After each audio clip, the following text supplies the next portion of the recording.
तो अपना अगर मैं थोड़ा सा बताऊं कि मैं केमिस्ट्री में क्या क्या कवर कराऊंगी, क्योंकि मेरा बेटा देखो आज है अपना 13 दिसंबर, राइट? तो ये लगा लो 13 दिसंबर है अपना, आधा दिसंबर है, जनवरी है, एंड अपना आधा वो है फैब, 15 फैब। तो 2 महीने ये अपने पास लगभग है ना। तो 2 महीने में हम लोग क्या कवर करेंगे? अब पूरा आपको भी पता है पूरा केमिस्ट्री तो कवर नहीं कर पाएंगे 11th का, वो तो पॉसिबल ही नहीं है। 2 महीने में अगर पूरा केमिस्ट्री कवर करना है तो वो तो फिर वन शॉट करवाना पड़ेगा मुझे, तब जाके अपना होगा केमिस्ट्री कवर। बट यहाँ पे वन शॉट जैसी कोई चीज नहीं चलेगी, ठीक है। सो मैंने जो आप लोगों के चैप्टर्स रखे हैं बेटा इन 2 महीने के लिए, वो रखे हैं 4 चैप्टर्स, जिसमें से पहला चैप्टर है अपना मोल कॉन्सेप्ट वाला, सेकंड है आपका पीरियोडिक वाला, थर्ड वाला है केमिकल बॉन्डिंग, एंड फोर्थ है तुम्हारी जीओसी, ठीक है। तो these are the 4 chapters which I will cover during this session, ठीक है।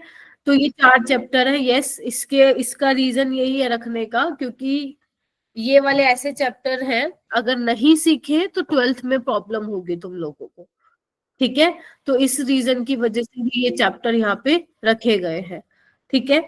और आप लोगों को क्या क्या करना है, आप लोग प्लीज ध्यान से सुनिएगा मेरी बात। एक तो बच्चे, अच्छा काफी बच्चे ज्वाइन कर रहे हैं, कोई नहीं, करने दो, ठीक है। आपको कुछ कुछ चीजों का ध्यान रखना है, आप लोगों को मैं ज्यादा बर्डन नहीं दूंगी, बस हाँ ये आप लोगों को बोलूंगी क्योंकि बहुत से बच्चों के स्कूल में सिलेबस या तो कंप्लीट हो चुका है या होने वाला है ना। कुछ कुछ चैप्टर्स रह गए हैं, तो it's a high time to revise your syllabus, ठीक है। आपको अपना सिलेबस रिवाइज करना है। जो बच्चे कल मुझसे ओरिएंटेशन सेशन में मिले थे, मैंने उनको भी कहा था कि आपके पास अभी 11th का कुछ टाइम है, फिर उसके बाद आपका 12th स्टार्ट हो जाएगा अप्रैल में, है ना। फिर आप लोगों के ऊपर 12th का प्रेशर होगा। तो मैं आप सबको ये बोलूंगी कि 11th के PYQs करना स्टार्ट कर दो, समझ रहे हो? 11th के प्रीवियस ईयर क्वेश्चन करना स्टार्ट कर दो। एक बार सारे बच्चे हैंड्स डाउन करो और मुझे वो वाले बच्चे हाथ खड़े करो जिन्होंने कभी प्रीवियस ईयर क्वेश्चन को ट्राई किया है केमिस्ट्री में। बाकी हाथ नीचे कर लेंगे सारे बच्चे, बाकी अपने बच्चे हाथ नीचे कर लो। ओके। तो अराउंड पूरी क्लास में 50 बच्चे जितने भी हैं, पूरी क्लास में से 20 स्टूडेंट्स ऐसे हैं, 20 to 25 स्टूडेंट्स जो मुझे ये बोल रहे हैं कि तुमने मतलब हमने मैम प्रीवियस ईयर क्वेश्चन को किए हैं, ठीक है। ऐसा ही है ना? हाँ यस जी। मैम। तो यस यस, मैम। जो ये 20-25 बच्चे जिन्होंने हैंड रेज किया है कि मैम हमने प्रीवियस ईयर क्वेश्चंस लगाए हैं या लगाने शुरू किए हैं, ये तो बहुत अच्छी बात है कि आपको कोई नहीं कह रहा, आपको बिना कहे मालूम है कि ये चीज तो हमें करनी ही करनी है। तो मैं बाकी बच्चों से भी ये एक्सपेक्ट करूंगी कि आप लोग प्लीज प्रीवियस ईयर क्वेश्चन करना स्टार्ट कीजिए। अगर आपको लगता है कि मैम हमें तो स्कूल में कुछ पल्ले पड़ा नहीं, तो आप करा दोगे तो कर लेंगे। तो जो जो मैं तो यहाँ पे 4 चैप्टर्स कवर करवाऊंगी आपको, तो मेक श्योर कि जो चैप्टर्स मैं यहाँ करा रही हूँ ना, उसमें तुम्हारी साइड से कोई कमी नहीं आनी चाहिए। समझ रहे हो मेरी बात? तुम्हारी साइड से कोई कमी उसमें नहीं आनी चाहिए। मैं भी पूरी कोशिश करूंगी कि मैं भी आपको जो है अच्छे से समझा पाऊं, सो दैट आप समझ पाओ एंड क्वेश्चंस को लगा पाओ। हाथ नीचे कर लो, सारे हाथ नीचे कर लो, ठीक है। तो यस, फिर स्टार्ट करते हैं हम लोग some basic concept of chemistry से। हैंड्स डाउन कर लो मेरा बेटा अगर किसी को कुछ नहीं पूछना है तो। क्या नाम है? रमा, रेनू, दीपिका, हाथ नीचे कर लो मेरा बेटा। सचिन, जिसको नहीं पूछना, ठीक है। चलो स्टार्ट करें फिर। रेनू, रमा, दीपशिका, अंशिका, कुछ पूछना है क्या तुम लोगों को?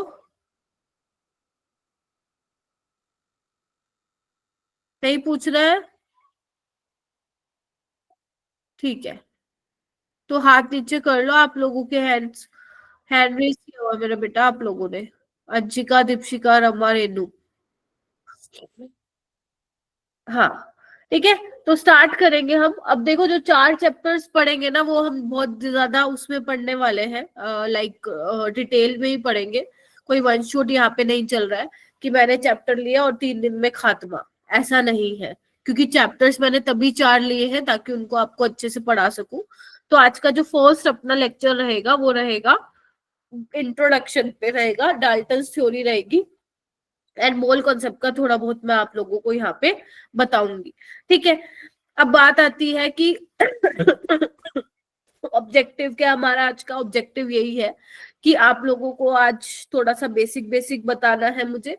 और यहाँ पे डाल्टन्स एटॉमिक थ्योरी तो पढ़ोगे पढ़ोगे, उसके साथ आपको कुछ डेफिनेशंस भी, कुछ टर्म्स भी सीखनी है, लाइक रिलेटिव एटॉमिक मास क्या होता है, एटॉमिक मास क्या होता है, मॉलिक्यूलर मास क्या होता है, ग्राम एटॉमिक मास क्या होता है, ग्राम मॉलिक्यूलर मास क्या होता है ना, मोल क्या होता है, एंड उसके कुछ क्वेश्चंस भी हम सॉल्व करेंगे। और हर क्लास के बाद तुम्हें एक असाइनमेंट जरूर मिलेगा, वो असाइनमेंट तुम्हें सीरियसली सॉल्व करना है। बच्चा जोश होता है स्टार्टिंग में, देखना आज अगर 100 बच्चे ज्वाइन कर रहे हैं क्लास, तो जोश जोश में आप लोग मुझे फटाफट असाइनमेंट करके दे दोगे आज का, क्योंकि आज मैं बहुत ज्यादा क्वेश्चन नहीं दूंगी। ठीक है, थोड़े से ही क्वेश्चन होंगे उसमें से। ठीक है, अब मैं आपको ये बता देती हूँ मेरा बेटा, जब आप कोई भी चैप्टर को करना स्टार्ट करोगे, whether it is physics, bio और केमिस्ट्री, तो आप लोगों के पास पिछले 5 से 6 साल का क्या होना चाहिए, एनालिसिस होना चाहिए। Are you getting my point? आपके पास पिछले 5 to 6 years का क्या होना चाहिए, एनालिसिस होना चाहिए कि कहाँ से क्वेश्चन आ रहे हैं। ऐसा नहीं तुम अंट शंट कुछ भी पढ़ दे रहे हो जो रेलेवेंस ही नहीं है। अब मैम हमें तो ना इस चैप्टर में सिर्फ लॉ ऑफ केमिकल कॉम्बिनेशन आता है, मैम हमें तो ना इस चैप्टर में डाल्टन्स एटॉमिक थ्योरी आती है, क्या करोगे वो करके? आनी ही नहीं है पेपर में, है ना, वो उससे क्वेश्चन ज्यादा पूछे ही नहीं जाते, क्या करोगे फिर? तो यहाँ पे अगर आपको दिख रहा है तो मैंने 2017 से 2023 का यहाँ पे डेटा लिया हुआ है, कैन यू सी दैट? तो अगर आप देख पा रहे हो तो हमारे पास ये कुछ टॉपिक्स है इस चैप्टर के। बेसिक कॉन्सेप्ट्स अपने, मोल कॉन्सेप्ट हो गया, स्टोशियोमेट्री लिमिटिंग रिएजेंट हो गया, इसी में ही तुम्हारे percentage composition, percentage yield, percentage purity आ जाएगी, and concept of solution. Concept of solution में आप लोग क्या पढ़ते हो, कंसंट्रेशन टर्म्स पढ़ते हो। बेटा माइक म्यूट कर लो जिसने भी ऑन किया हुआ है। हाँ जी मेरा बेटा। ठीक है, तो अगर तुम एक चीज नोटिस कर पा रहे हो, सबसे ज्यादा सवाल मुझे कहाँ देखने को मिल रहे हैं, एक तो मोल कॉन्सेप्ट से देखने को मिल रहा है, ठीक है, एक मेरे देखने को मिल रहा है स्टोशियोमेट्री वाले टॉपिक से। स्टोशियोमेट्री एंड लिमिटिंग रिएजेंट तुम लोगों ने सुना होगा अपने स्कूल में, सुना है ना? उसके अलावा हमें कहाँ से क्वेश्चन देखने को मिल रहे हैं, सोल्यूशन से। अब सोल्यूशन में तुम क्या पढ़ते हो, कंसंट्रेशन टर्म्स पढ़ते हो। और यही कंसंट्रेशन टर्म्स तुम्हारी कहाँ आती है, ग्रेड 12 में आती है, सॉल्यूशन चैप्टर में। तो अगर तुम नीट का सिलेबस डाउनलोड करोगे, जो कि तुम्हें कर लेना चाहिए अगर तक नहीं किया है तो तुम देखोगे जो ये अपना सब बेसिक कॉन्सेप्ट ऑफ केमिस्ट्री है, यहाँ पे वहां पे कॉन्सेप्ट ऑफ सॉल्यूशन तुम्हें नहीं दिया हुआ है। ठीक है, वहां पे कॉन्सेप्ट ऑफ सॉल्यूशन वाला टॉपिक नहीं दिया हुआ है, ग्रेड 12 में दिया हुआ है, बट इट डजेंट मीन कि हमें पढ़ना नहीं है। तो मैं यहाँ पे ग्रेड 11 में तुम्हें जरूर कुछ कुछ बेसिक टर्म्स जरूर सिखाऊंगी यहाँ पे, जो तुम्हारे लिए जरूरी है। बाकी इसका काफी ज्यादा डिटेल हम यहाँ वहां पढ़ेंगे ग्रेड 12 में। तो आपको जब भी क्वेश्चन करने हैं तो मेक श्योर आप इन टॉपिक्स को लेके क्वेश्चन सोल्व कीजिए, अपने दिमाग में रखिए कि हाँ ये क्वेश्चन हमें ज्यादा सोल्व करने हैं। अब पता चले मोल कॉन्सेप्ट के तो तुमने सिर्फ 20 क्वेश्चन सोल्व कर लिए, भाई साहब लॉ ऑफ केमिकल कॉम्बिनेशन के सोल्व कर ले तुमने 50, तो वो क्या रहेगा कि बेनिफिशियल तुम लोगों के लिए? नहीं रहेगा। ठीक है, तो आप लोग मुझे भी देखेंगे कि जो ये इंपॉर्टेंट टॉपिक्स है जहां से क्वेश्चन आ रहे हैं, मेरा जो ध्यान है, मेरा जो फोकस है उन पे ही ज्यादा रहने वाला है। ठीक है मेरा बेटा, तो हम स्टार्ट करते हैं। कहानी कहाँ से शुरू हुई थी, जल्दी बताओ। 9th क्लास से हमारी कहानी कहाँ से शुरू हुई थी, मैटर से शुरू हुई थी। बोलो क्या? क्लास को एकदम ना जोश में कन्वर्ट कर दो, वरना तुम बोर हो जाओगे और मैं पढ़ा के बोर हो जाऊंगी। ठीक है जी, try to use chat box because number of students काफी ज्यादा है। ठीक है, और अगर आप बोलना चाहते हो तो ऐसा ना हो कि एक साथ ही पूरा 10-15 लोग बोल पड़े हैं, ठीक है, तो फिर वो क्लास का गचड़ मचड़ हो जाएगा, ठीक है, कुछ सुनाई देगा नहीं, ठीक है मेरा बेटा।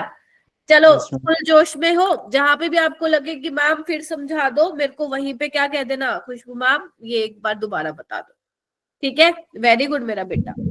Yes ma'am. सबसे पहले तो वेलकम तो मैंने तुम लोगों का किया ही नहीं, देखना, ठीक है। Welcome to your first class of chemistry. And जिन बच्चों को मेरा नाम नहीं पता है मैं बता देती हूँ, माय नेम इज खुशबू। अगर मैं अपना थोड़ा सा बैकग्राउंड दूं क्वालिफिकेशन का, तो I have done my masters in organic chemistry from Kurukshetra university, ठीक है। And I have been teaching chemistry for over 5 years, 5 साल से मैं केमिस्ट्री पढ़ा रही हूँ। अब मेरी स्पेशलाइजेशन ऑर्गेनिक में, डजंट मीन कि मैं इनऑर्गेनिक और फिजिकल नहीं पढ़ाती वो भी मैं पढ़ाती हूँ, ठीक है। सो यस, ये छोटी से मेरे बारे में बात थी जो आप लोगों को पता होने चाहिए, जो आपके टीचर्स आपको पढ़ा रहे हैं, ठीक है मेरा बेटा। तो my name is Khushboo and अभी से ही मैं आप लोगों का केमिस्ट्री वाला पार्ट संभालने वाली हूँ। तीनों ब्रांचेस मैं ही पढ़ाऊंगी आपको, इनऑर्गेनिक का भी, फिजिकल का भी और ऑर्गेनिक का भी, ठीक है। तो 11th में हमारे पास, अभी तुम लोग मेरे साथ 2 महीने तक हो, फिर आप मुझे 12th में मिलोगे। तो ये 2 महीने में ना आप लोग काफी सारी चीजें सीखोगे, और 2 महीने बहुत होते हैं चीजों को सीखने के लिए। आप लोग इस 2 महीने के दौरान ये सीखेंगे कि टेस्ट कैसे करना है, आप इन 2 महीने के दौरान ये सीखेंगे कि प्रिपरेशन, रिवीजन कैसे करनी है किस चैप्टर की, ये स्टोरी बिगिंस, ठीक है, किस चैप्टर की रिवीजन कैसे करनी है, टेस्ट को अटेम्प्ट कैसे करना है, असाइनमेंट में कितना टाइम देना है ना, टेस्ट की जो आप मिस्टेक्स करोगे, है ना, उसको एनालिसिस किस तरीके से करना है। तो 2 महीने में आप बहुत अच्छा कुछ सीख जाओगे, और जब आप 12th में जाओगे ना तो तुम्हें ये बातें पहले ही पता रहेंगी कि हाँ मैम ने ये बोला था, ठीक है। तो आज की क्लास स्टार्ट करते हैं। तो आज बहुत ज्यादा हैवी तो मैं नहीं रखूंगी, हाँ आई नो आप लोगों ने पढ़ा हुआ है, बहुत अच्छा लगेगा मुझे क्योंकि आप लोग पहले ही पढ़ के आ चुके हैं, तो पता चलेगा कि आप क्वेश्चंस को किस तरीके से सॉल्व करेंगे। तो यार बेटा माइक कर लो ना, आवाज आती है फिर, बच्चे ज्यादा है ना, क्योंकि मैं ना किसी का भी माइक म्यूट करना नहीं चाह रही हूँ, मैं चाहती हूँ कि सबका माइक वही रहे, मतलब मैं कोई ऐसा प्राइवेसी वगैरह लगा दूं कि आप लोगों का माइक अनम्यूट हो जाए। तो आराम से बैठो, ठीक है। चैट बॉक्स जिंदाबाद, है ना, यूज योर चैट बॉक्स। देखो फोन है, सबकी चैट्स दिख रही है मेरे को, तो आपकी चैट्स इग्नोर नहीं होंगी, ठीक है, अगर आप लोगों के रेलेवेंट सवाल हैं तो बेटा याद करो, कहानी कहाँ से शुरू हुई थी, कहानी स्टार्ट हुई थी 9th क्लास से, याद आ रहा है, स्टोरी कहाँ थी, 9th क्लास से स्टार्ट हुई थी जब तुम मैटर पढ़ते थे। तो मैटर की डेफिनेशन जल्दी लिखना चैट बॉक्स में। बहुत ही बेसिक सा सवाल पूछा है मैंने, बहुत ही बेसिक सा, कि जब आप लोग केमिस्ट्री पढ़ना चालू करते हैं या उससे भी पहले मैं एक सवाल पूछूं, केमिस्ट्री क्या होता है। Today is your first class ना on some basic concepts of chemistry, तो ये सवाल तो पूछने का मुझे राइट है कि केमिस्ट्री है क्या, केमिस्ट्री में आप किन चीजों के बारे में पढ़ते हो। मैं Branch of science that deals with atoms and molecules. Deals with atoms and molecules, okay. Chemical constitution, chemicals के बारे में पढ़ते हो, स्ट्रक्चर पढ़ते हो मैटर का, यस वेरी गुड, बहुत ही बढ़िया, बहुत ही बढ़िया, सारे सही जवाब दे रहे हो, शाबाश, अच्छा लग रहा है मुझे, वेरी गुड। शायना ने दिया है, नातिक, निशु, आरुषि, चैतन्य, बहुत ही बढ़िया मेरा बेटा, तनिष्क, सिमरन, किसी का नाम रह जाए ना तो वो नाराज मत होना, समझ जाना बच्चे ज्यादा है ना, अजय, रिया, ठीक है, ओके। मयंक, मुमताज, शाबाश मेरा बेटा। चलो कुछ सबने मेरा बेटा कुछ ना कुछ तो जवाब दिया है, जो कि काफी अच्छी बात है, ठीक है। सबने कुछ ना कुछ अपने हिसाब से जवाब दिया है एंड सबकी डेफिनेशन सही भी है, ठीक है, यस।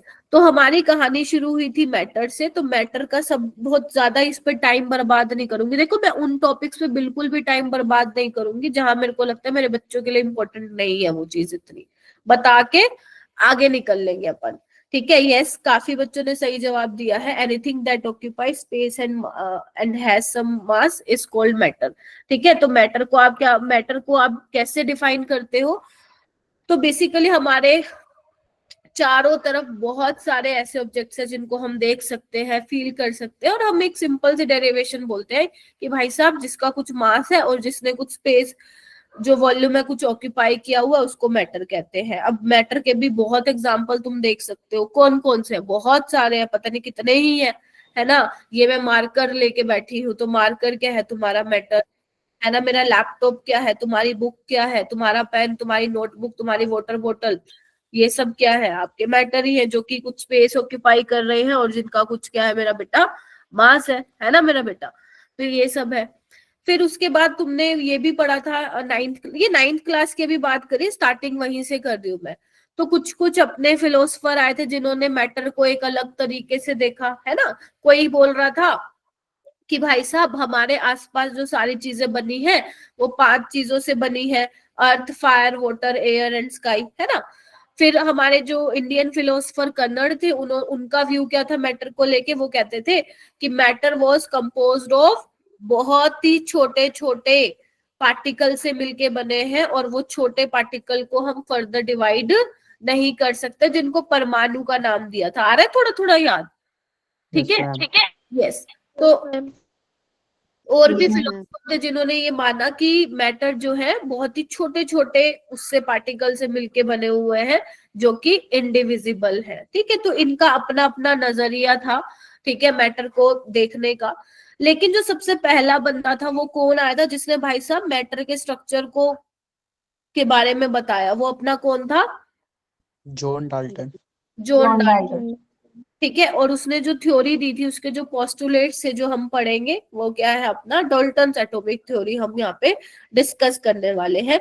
तो जो आपका चैप्टर स्टार्ट होता है मेरा बेटा, आपके जो ये some basic concepts of chemistry start होता है, वो एक्चुअल में स्टार्ट यहीं से ही होता है, डाल्टन्स एटॉमिक थ्योरी से। अब डाल्टन्स एटॉमिक थ्योरी बहुत ज्यादा इंपॉर्टेंट नहीं है, लेकिन मैं पता है क्यों करा रही हूँ? क्योंकि ना रिसेंट में इससे रिलेटेड सवाल पूछ लिए एग्जामिनर ने। वैसे नहीं पूछता वो, लेकिन रिसेंट अभी मैं 2024 के आपको जेई के भी सवाल, और हाँ मेरी क्लास में नीट के सवाल के साथ साथ जेई के भी क्वेश्चंस होते हैं। रीजन क्यों है जेई मेंस के क्वेश्चन कराने का? ताकि आप लोगों का थोड़ा सा लेवल अप हो जाए। Getting my point? Because NEET के जो क्वेश्चंस आते हैं वो कंपैरेटिवली आसान होते हैं जेई मेन से। तो आपको इस तरीके से मुझे आप लोगों की हैबिट बनानी है कि अगर कोई डिफिकल्ट क्वेश्चन भी आ जाता है तुम लोगों के पेपर में, तो वो भी आप अटेम्प्ट कर पाओ। तो ये कोई नहीं सोचेगा कि माँ जेई के करवा रहे हो, जेई के तो आने ही नहीं आते हैं बेटा, डायरेक्ट कॉपी पेस्ट होके आते हैं जेई मेंस के नीट में। ठीक है, तो ये कोई नहीं सोचेगा। बस आपको ये विश्वास रखना है कि टीचर जो करा रहा है वो हमारे लिए बेनिफिशियल होने वाला है। ठीक है, तो डाल्टन एटॉमिक थ्योरी की अगर मैं पोस्टुलेट्स की बात करूं मेरा बेटा, तो प्लीज ध्यान से सुनना पोस्टुलेट, क्योंकि मैं अभी तुमसे सवाल करूंगी इससे रिलेटेड। ठीक है, तो सबसे पहला पोस्टुलेट ध्यान से देखेंगे सारे, स्क्रीन पे देखो अब, जिसका चैट बॉक्स वाला हो गया, इधर आओ इधर आओ। तो डाल्टन ने क्या बोला था? उसका जो पहला पोस्टुलेट था वो ये था कि मैटर जो है स्मॉल पार्टिकल से मिलके बना है। मतलब अकॉर्डिंग टू डाल्टन जो आपका मैटर है स्मॉल इंडिविजुअल पार्टिकल से मिलके बना है, जिसको क्या नाम दिया?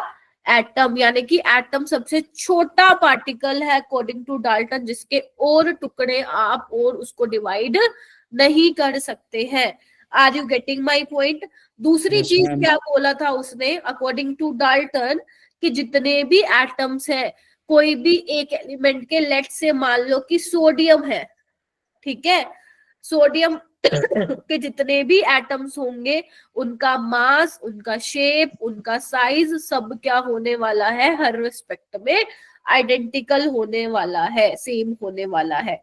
ठीक है, तीसरी बात उसने ये बोली थी कि एटम को ना तो आप क्रिएट कर सकते हो ना ही आप डिस्ट्रॉय कर सकते हो किसी भी केमिकल प्रोसेस के दौरान। यानी कि जो भी आप केमिकल रिएक्शन करवाओगे, ना ही एटम आपका क्रिएट हो रहा है और ना ही डिस्ट्रॉय हो रहा है। ठीक है, एटम का रीऑर्गेनाइजेशन हो रहा है केमिकल रिएक्शन में। रीऑर्गेनाइजेशन का मतलब क्या हुआ, मान लो आपका लेट्स से कि ए बी है और सी डी है, ठीक है। अब ये ए बी और सी डी आपस में जब रिएक्ट करेंगे तो इनके बॉन्ड ब्रेक होंगे, और बॉन्ड ब्रेक होंगे तो नए बॉन्ड बनेंगे, सुना होगा तुम लोगों ने।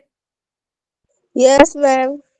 ठीक है, यहाँ पे क्या हुआ, पहले ए के साथ बी कनेक्टेड था, अब ए किसके साथ है, सी है। तो बेसिकली रिएक्शंस में क्या होता है, रिएक्शंस में यही तो होता है, बॉन्ड बनते हैं, बॉन्ड टूटते हैं। ठीक है, तो ये एक वन ऑफ द पोस्टुलेट था।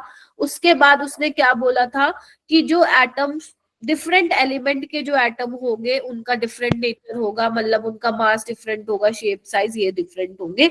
ये एक चीज बोली थी। और एक चीज और क्या बोली थी इसने, इसने ये बोली थी कि जो एलिमेंट्स कंबाइन होंगे वो सिंपल रेशो में कंबाइन होंगे। याद है तुम्हें, atom of different element, different element के जो एटम है वो कंबाइन होंगे सिंपल रेशो में। क्या मैं ये पॉइंट लिख दूं यहाँ पे, आइए मैं लिख देती हूँ।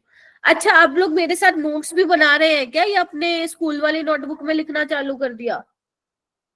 मैम बना रहे हैं नोट्स। हाँ शाबाश। बना रहे हैं। ध्यान रखना, अगर मैं मान लो तुम्हें 4 चैप्टर करा रही हूँ, है ना, तो वो 4 चैप्टर के बड़े ही खूबसूरत नोट्स होने चाहिए तुम्हारे। ठीक है, एक एक पॉइंट अच्छे से लिखना है, ताकि तुम मेरे को 12th में ये ना बोलो मैम नोट्स तो हमने बनाए नहीं, फिर तुम मेरे से सुनोगे सारे के सारे। ठीक है, तो ध्यान रखना, जो भी तुम्हारा यहाँ चल रहा है, जो क्वेश्चन मैं बताऊं कि ये कर लेना, तो मतलब वो तुम्हारे नोट्स में होना चाहिए। वेरी गुड, कितने समझदार हो, देखो कितना कहना मान रहे हो आते ही। ठीक है atoms of different elements combine in simple whole number ratio। Example दोगे इसका, कोई एग्जाम्पल दो इस लास्ट वाले पॉइंट का। पानी C6H12O6.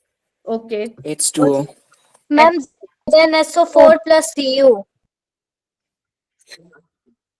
ZnSO4 plus Cu क्या होगा उसमें, H2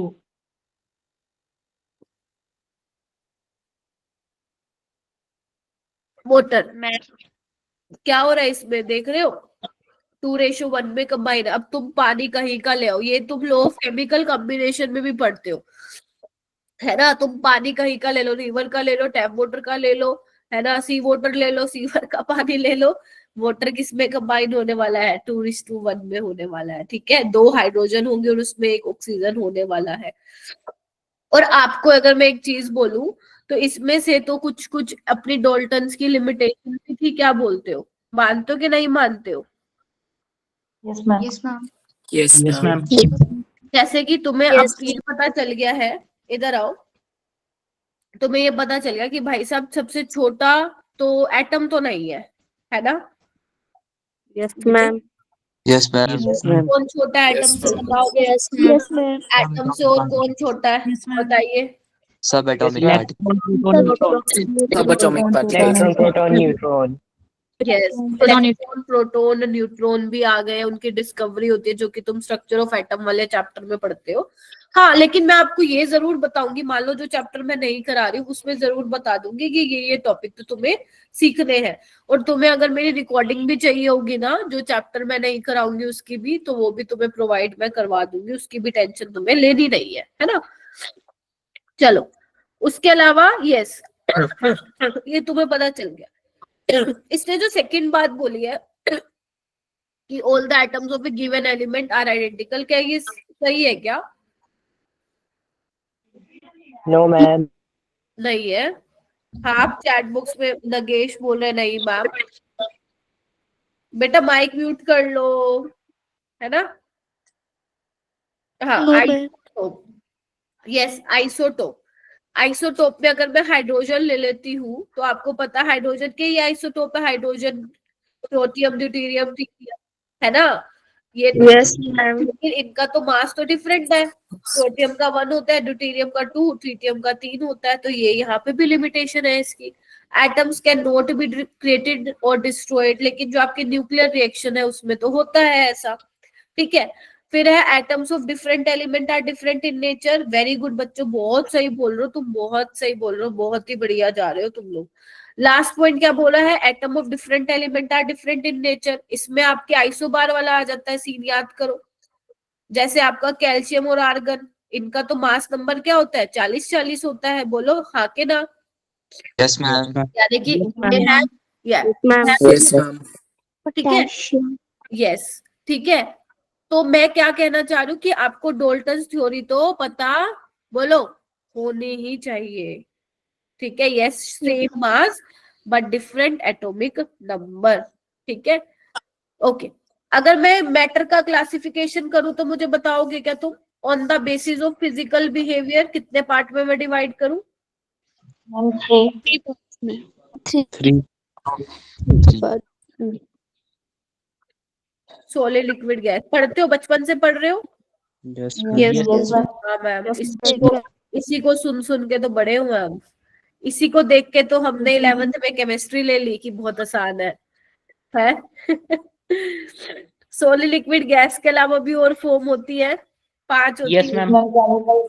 Yes, ma'am. कौन सी होती है? मैम 5 होती है। प्लाज्मा और Bose-Einstein condensate. Very good. पढ़ना है क्या वो तुम्हें, लेकिन बताओ? No ma'am. हाँ, नो मैम। तभी टीचर क्या करता है, मेन ये 3 फॉर्म के बारे में डिस्कस करता है। लेकिन फिर बच्चे बोलते हैं मैम 5 होती है। फिर मैं पूछती हूँ हाँ बताओ कौन सी होती है 2 और, फिर तुम लोग बताते हो। ठीक है, ओके। तो अगर मैं केमिकल बिहेवियर के बेसिस पे एक्सप्लेन करूँ तो ये प्योर 3 सब्सटेंसेस और types. 2 टाइप्स। प्योर सब्सटेंसेस और मिक्सचर Sure. 2 types. थे। और प्योर सब्सटेंसेस को अगर मैं फर्दर डिवाइड करूँ तो elements and compounds. Elements and compounds. Elements in compound. एक वेट, मेरी वॉइस, एक सेकेंड, चैट बॉक्स में डालो। मेरी वॉइस क्लियर है क्या? हो सकता है कुछ बच्चों के लिए ना हो, नेटवर्क इशू हो रहा हो, but please let me know. Ma'am, clear है. हाँ, फिर अगर ओके, तो कुछ कुछ के लिए अगर नहीं है, 1-2 बच्चों के लिए, तो मेरा बेटा एक बार अपना नेटवर्क चेक करो, रीज्वाइन कर लो आप क्लास को, क्योंकि बच्चे ज्यादा है ना, तो इस वजह से हो सकता है आप लोगों को थोड़ा सा वॉइस का लग रहा हो। ठीक है, और मिक्सचर की अगर मैं बात करूंगी तो homogeneous and 2 heterogeneous. types and heterogeneous. Homogeneous, heterogeneous. अब मैंने ये क्यों करवाया तुम्हें? बस सिर्फ ये बताने के लिए कि क्लासिफिकेशन ऑफ मैटर, इसको मैं एक्सप्लेन, इसमें हम डिटेल में नहीं जाने वाले, because this is something which you have already studied in your previous classes. ठीक है, लोअर क्लासेस। बस यहाँ पे मैं ये बताना चाहती थी कि जो आप on the basis of physical behaviour पढ़ते हो, that is solid, liquid and gas. Mic को प्लीज म्यूट कीजिए बेटा, बाकी बच्चों को प्रॉब्लम होती है ना, फिर आवाज नहीं आती, नहीं तो फिर मेरे को रिमूव करना पड़ जाएगा। हाँ, अब ठीक है। तो बेटा जो ये सॉलिड वाला है ना, आपका एक सॉलिड स्टेट नाम का चैप्टर आता था, ग्रेड 12 में होता है ये पहला चैप्टर, जो कि डिलीट हो चुका है। तो मतलब ये इसके बारे में हमें डिटेल में पढ़ने की जरूरत नहीं है, सॉलिड स्टेट। अगर मैं लिक्विड की बात करूं तो लिक्विड सॉल्यूशन तुम्हारा अपने 12th चैप्टर में है, सॉल्यूशन चैप्टर, वहां तुम इसके बारे में डिस्कस करते हो। ऐसे ही गैस का तुम्हारा एक चैप्टर है ग्रेड 11 में, स्टेट्स ऑफ मैटर तुम्हारा है, अगर सुना होगा तुम लोगों ने, बट ये भी क्या हो चुका है, Remove. ठीक है, पूरा ही हटा दिया है। लेकिन हाँ, इसमें कुछ कुछ चीजें जो तुम लोगों को पढ़नी है, लाइक लॉज कुछ पढ़ने हैं, चार्ज लॉ हो गया, बॉयल्स लॉ हो गया, और एक आइडियल गैस इक्वेशन, ये थोड़ा बहुत तुम्हें देखना है, लेकिन ये चैप्टर पूरा डिलीट हो गया है, यहाँ से सवाल नहीं पूछा जाएगा। ठीक है, अब देखो, अभी मैंने तुम्हें क्या ही पढ़ाया है, सिर्फ एक यही पढ़ाया है, डाल्टन एटॉमिक थ्योरी। देखो इस पे 2 क्वेश्चन बन गया, ये देखो, देख रहे हो? That is why I was saying कि ये थोड़ा सा इंपॉर्टेंट है। अभी तुम क्या करोगे, इस क्वेश्चन को करने का ट्राई, प्लीज रेज, सुनो, अपना हैंड रेज करोगे, कोई भी अनम्यूट करके आंसर देना स्टार्ट नहीं करेगा, और ना ही कोई चैट बॉक्स में लिखेगा जब तक मैं ना बोलूं। ठीक है, please raise your hand if you know the answer, और प्लीज माइक अनम्यूट, अपना म्यूट रखिए, मेरे को डिस्टरबेंस हो रही है मेरा बेटा। ये किसने ऑन किया हुआ अपना? अभिषेक प्लीज माइक म्यूट कर बेटा।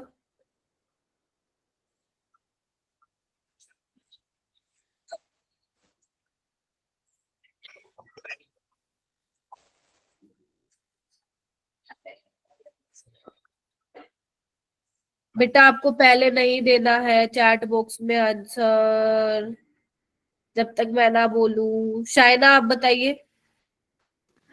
Ma'am option A. Option A, okay, B and D, ठीक है। बाकी बच्चे चैट बॉक्स में बताइए ऑप्शन बी इज करेक्ट क्या।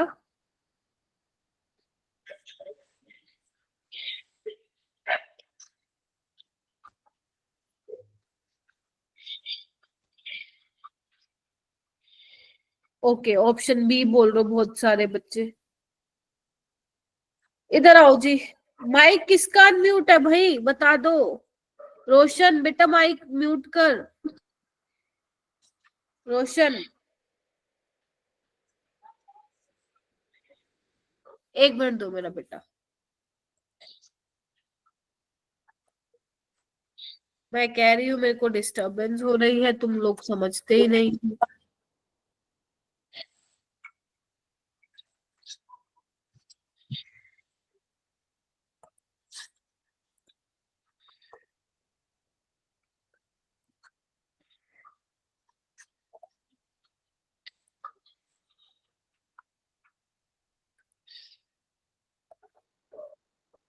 Yes yes, option A is correct. अब तुम लोगों का सही आंसर आ रहा है, पहले तुम गलत बोल रहे थे बेटा।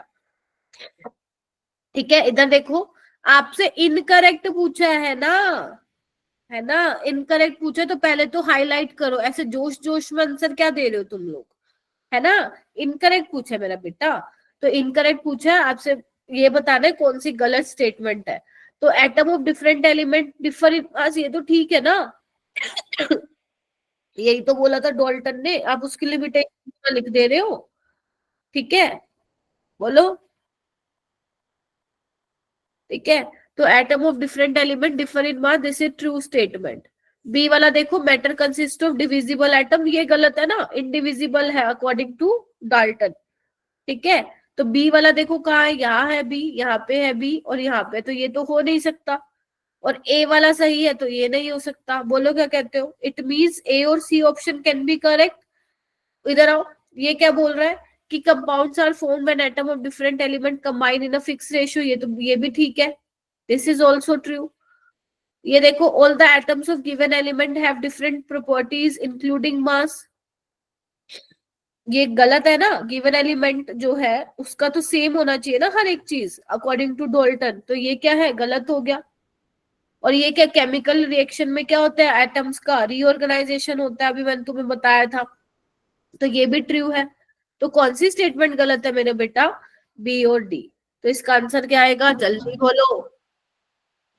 Option A. यस, ठीक है, बहुत ही बढ़िया। ये वाला करिए, option A. Very good, option A इसका करेक्ट रहेगा। ये करिए, हैंड रेज करना, हैंड रेज करना, चैट बॉक्स में कोई जवाब नहीं देगा।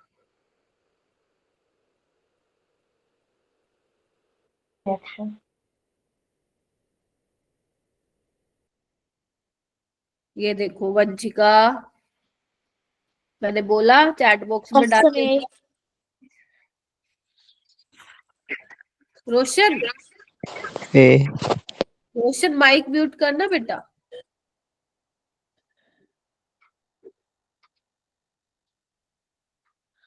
हाँ, ए ऑप्शन इसका क्या होगा, करेक्ट होगा। ठीक है, तो आपसे पूछा इनकरेक्ट स्टेटमेंट, तो आपको इनकरेक्ट स्टेटमेंट को मार्क करना है। तो अगर मैं पहले की बात करूं, कंपाउंड्स आर फॉर्म्ड, बेटा माइक म्यूट कर लो, मेरे को रिमूव करना पड़ेगा। तुम लोग मेरे को आज पूरी क्लास में यही बुलवाओगे क्या, एक तो बच्चे ज्यादा है। रोशन मुझे रिमूव करना पड़ेगा बेटा तुम्हें, माइक म्यूट कर बेटा।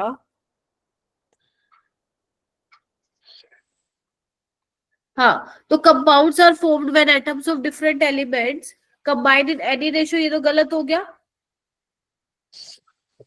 है ना। किसी भी रेशियो में नहीं कंबाइन कर सकता है, फिक्स रेशियो में कंबाइन करना पड़ेगा, तो ये क्या है अपना, फॉल्स है। ठीक है, तो ए ऑप्शन आपका, जिसका भी ए ऑप्शन सही आया था, वेरी गुड, अप्रिशिएट करो खुद को कि आपने आंसर मार्क कर दिया है। देखो क्वेश्चन बनते हैं, ठीक है, तो अपने ऊपर कॉन्फिडेंस भी रखना है तुम लोगों को कि हाँ मैम जो पढ़ रहे हैं वहां से सवाल बनते हैं, और जिसका गलत हुआ है इट्स ओके, पहली क्लास है, ये सोच लो। ठीक है, matter consist of indivisible atom, ये तो ठीक है, ये अभी किया है। All the atoms of a given element have identical properties, बिल्कुल ठीक है ना, इंक्लूडिंग आइडेंटिकल मास, बोलो क्या कहते हो? Yes, ma'am. Yes, Yeah. ma'am. Yes, Yes, ma'am. ma'am. बहुत ही बढ़िया। अब कुछ बेसिक डेफिनेशन है जो तुम्हें सीखनी है, जिसमें पहली डेफिनेशन है रिलेटिव एटॉमिक मास। नाम देखो इसका क्या है, नाम देखो इसका क्या है, रिलेटिव एटॉमिक मास, मतलब किसी के रिस्पेक्ट में, यही मतलब हुआ। ठीक है, Yes, ma'am. तो वो कह रहे हैं कि one of the most important concept जो आया है डाल्टन एटॉमिक थ्योरी से was that of relative atomic मास या रिलेटिव एटॉमिक वेट। मान लो मैं तुम्हें बोलती हूँ, अगर तुम्हें किसी भी एक एटम का मास पता लगाना है, मान लो मैं तुम्हें बोल रही हूँ बेटा हीलियम का मास पता लगा दो, बेटा नाइट्रोजन का मास पता लगा दो। आज के टाइम में तो तुम्हें पता है हीलियम का मास आप 4 बोलते हो, नाइट्रोजन का आप 7 कितना बोलते हो, हीलियम का 4, नाइट्रोजन का कितना बोलते हो, बोलो। नाइट्रोजन का मास 14. 14. तुम बोलते हो 16, 14. है ना, सल्फर का तुम तो 32 बोलते हो, तो ये पता है। लेकिन अगर मैं बात करूं, क्योंकि अपन स्टार्टिंग से पढ़ रहे हैं, तो अगर तुम्हें इनके एटम के मास निकालने तो कैसे निकालोगे? तो हमने क्या किया है, एक स्टैंडर्ड फिक्स कर दिया गया है। आ रही हूँ मेरा बेटा, रुक जाओ, अरे ये कौन इतनी जल्दी चल रहा है, हर्षिता रुक जाओ बेटा, धीरे धीरे चलेंगे, ठीक है। हाँ, तो हमें क्या है, एक स्टैंडर्ड फिक्स कर देना है, जिसको अपन रेफरेंस मान के क्या करेंगे, बाकी एटम का मास निकालेंगे। ठीक है, और हमारा वो स्टैंडर्ड रेफरेंस कौन रहेगा, हमारा फेवरेट कार्बन 12। कार्बन का 12th वाला आइसोटोप हम लेके चलेंगे। ठीक है जी, ये क्या बोलो ma'am, please the note down, क्या बोलो एक मिनट। नैतिक, आपके ना ग्रुप में पीडीएफ आ जाएगी बेटा, वहां से देख लेना, है ना। ठीक है, अगर आपको वैसे देखना है तो आप देख सकते हो, बट अगर आपको नोट डाउन करना है और आपका रह गया है, तो ऐसा बहुत बार होगा, जब रह जाएगा तो आपके तभी ग्रुप में जो है आपको पीडीएफ मिलेगी, तो आप लोग वहां से उतार सकते हैं।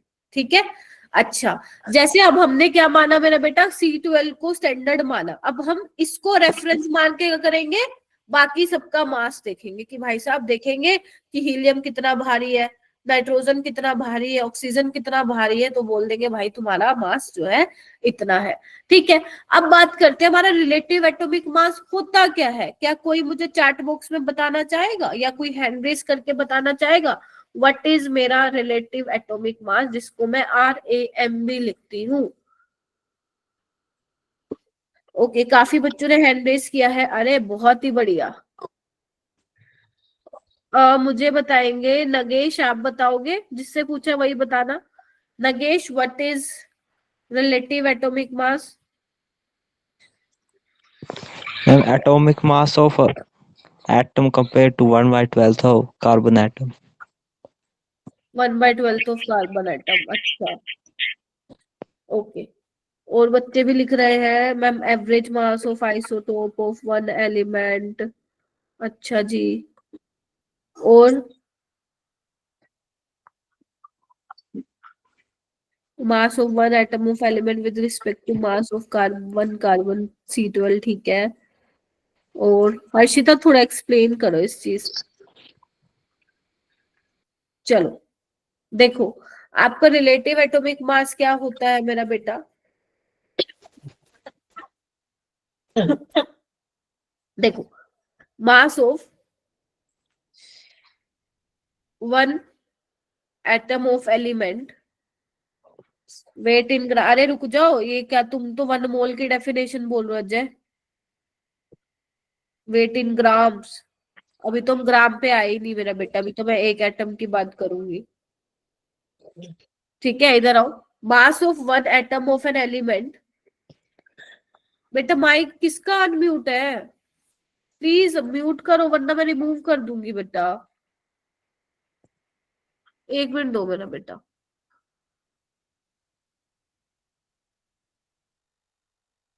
हाँ, अब माइक वापस से प्लीज अनम्यूट मत करना। सबकी अलग अलग डेफिनेशन आ रही है मेरे पास यहाँ पे। मास of one atom of an element by 1/12 of mass of 1C12। बोलो Yes, ma'am. क्या कहते हो?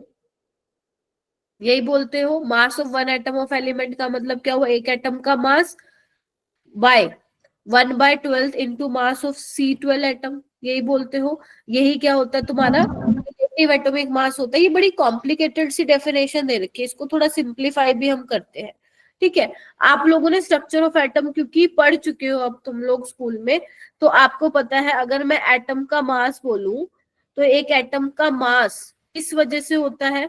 एटम का मास न्यूक्लियस। न्यूक्लियस। और न्यूक्लियस न्यूक्लियस का मास किस वजह से? Plus neutrons. Protons and neutrons. Atomic particles.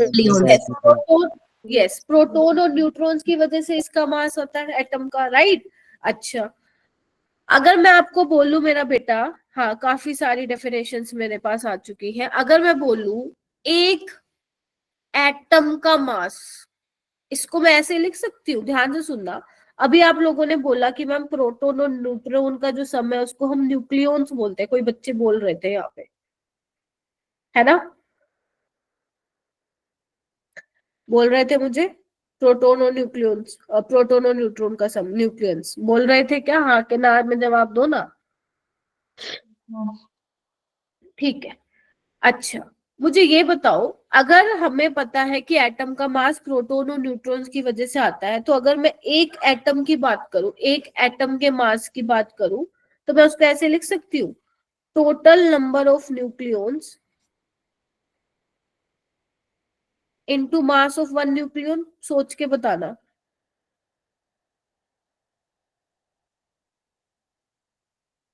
अगर एक एटम में मुझे पता चल जाए टोटल न्यूक्लियस कितना है और हर किसी का एक एक न्यूक्लियस का मास कितना है एक न्यूक्लियन का, तो वो मेरा यही बन जाएगा, मास बन जाएगा हमारा एक एटम का। बोलो। ऐसे ही अगर मैं 1/12 की बात करूं, अगर हमें C12 एटम का मास लिखना है तो क्या लिखूंगी? वही total number of nucleons into mass of one nucleon. अब हमें पता है टोटल नंबर ऑफ न्यूक्लियॉन्स का मतलब क्या होता है? प्रोटॉन और न्यूट्रॉन का सम। हमें पता है कार्बन के 12th वाले आइसोटोप में प्रोटॉन कितने होते हैं? 6 और न्यूट्रॉन कितने होते हैं? 6, यानी कि 12 न्यूक्लियॉन्स हो जाएंगे, हाँ या ना? Yes, ma'am. 12 nucleons Yes, ma'am. Into mass of one nucleon, हाँ के ना में जवाब देना बस मेरे को। Yes ma'am. Yes, ma'am. Yes, ma'am. Yes, ma'am. ठीक है, इसको थोड़ा और देखो, सिंप्लीफाई कर दिया मैंने। अब तुम्हारा 12 से 12 गया, मास ऑफ वन न्यूक्लियन से मास ऑफ वन न्यूक्लियन गया, तो बेसिकली हमारा जो रिलेटिव एटॉमिक मास है वो आ किसके बराबर गया? टोटल नंबर ऑफ न्यूक्लियंस के बराबर आ गया। Yes, ma'am. यानी कि relative atomic mass is nothing but the total number of nucleus that is equal to, या यू कैन से यो किसके बराबर आ गया है? मास नंबर के बराबर आ गया है। मास नंबर पढ़ा होगा तुम लोगों ने, ठीक है? Yes, ma'am. तो जो भी, मान लो मैं किसी भी एटम का तुम्हें बोलूं, फलाने का, मैं तुम्हें बोलूं नाइट्रोजन का रिलेटिव एटॉमिक मास बता दो, तो तुम लोग क्या बताओगे? मैम 7। तो जो भी न्यूक्लियस होंगे टोटल, यानी कि आपको कुछ नहीं करना, प्रोटॉन्स और न्यूट्रॉन्स का सम लेना है, वही तुम्हारा किसके बराबर हो जाएगा मेरा बेटा? रिलेटिव एटॉमिक मास के बराबर हो जाएगा। तो क्या तुम्हें निकालने में दिक्कत होगी? बोलो हाँ के ना। No, ma'am. तो मैम No, ma'am. दिक्कत नहीं होगी। वेरी गुड, शाबाश। ठीक है, अच्छा जी, हाँ मैम ये तो बात ठीक है। पहली टर्म क्लियर हो गई, रिलेटिव एटॉमिक मास। अच्छा मुझे एक चीज बताओ, क्या रिलेटिव एटॉमिक मास की कोई यूनिट है या यूनिट लेस है? ये चैट बॉक्स में बताओ।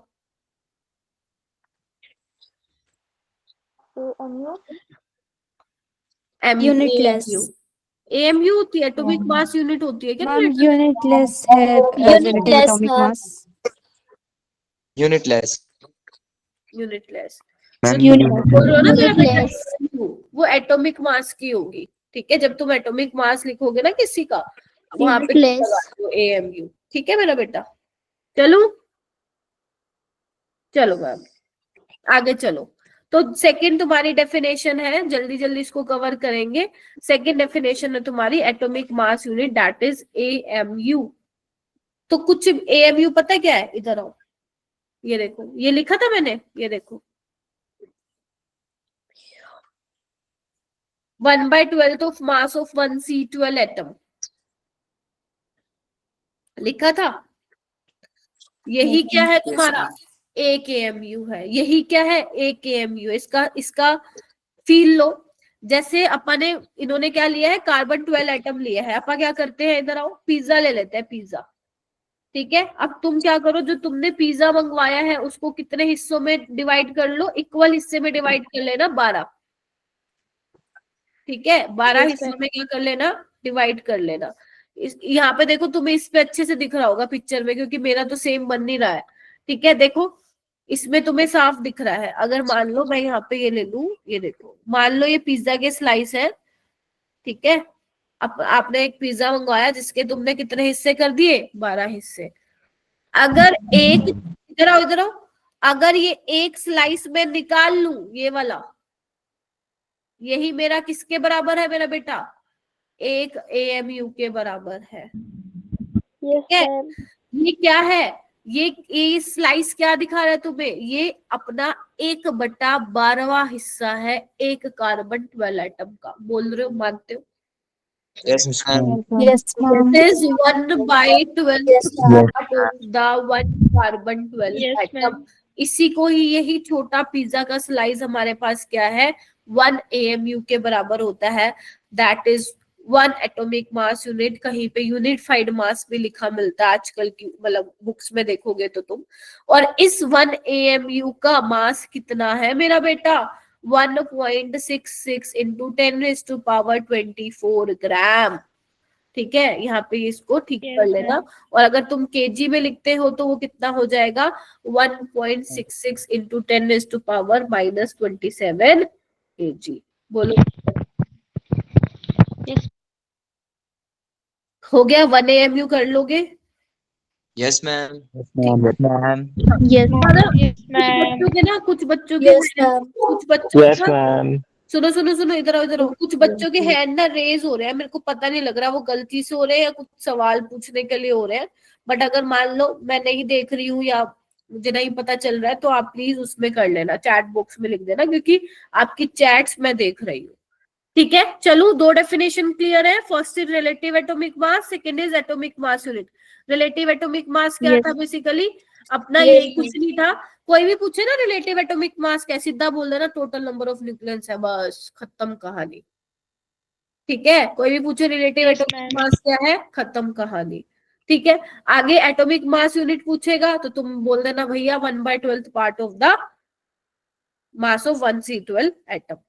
ठीक है, अब हम बात करते हैं तीसरी तुम्हारी डेफिनेशन की, that is atomic mass. Atomic mass की हम बात करते हैं।